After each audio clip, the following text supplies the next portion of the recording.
പാനൂരിൽ കാട്ടുപന്നി ആക്രമണത്തിൽ കർഷകന് ദാരുണാന്ത്യം. മൊകേരി സ്വദേശി കെ ശ്രീധരനാണ് മരിച്ചത്. ജനവാസ മേഖലയിൽ കാട്ടുപന്നി ആക്രമണം രൂക്ഷമാണെന്ന് നേരത്തെയും പരാതികൾ ഉയർന്നിരുന്നു. കൃഷിയിടത്തിൽ നനച്ചുകൊണ്ടിരിക്കെയാണ് കാട്ടുപന്നിയുടെ ആക്രമണമുണ്ടായത്. ദേഹമാസകലം കുത്തേറ്റ ശ്രീധരനെ ആശുപത്രിയിലേക്ക് എത്തിച്ചുവെങ്കിലും ജീവൻ രക്ഷിക്കാനായില്ല. മൃതദേഹം തലശ്ശേരി ഇന്ദിരാഗാന്ധി ആശുപത്രിയിലേക്ക് മാറ്റി. പാനൂരിൽ വ്യവസായ സ്ഥാപനങ്ങളും കൃഷിയിടങ്ങളുമുള്ള സ്ഥലത്താണ് കാട്ടുപന്നി ആക്രമണമുണ്ടായത്.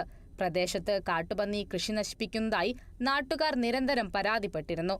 ഈ വർഷം ഇതുവരെ വന്യജീവി ആക്രമണത്തിൽ 15 പേർക്ക് ജീവൻ നഷ്ടമായതായാണ് കണക്കുകൾ സൂചിപ്പിക്കുന്നത്.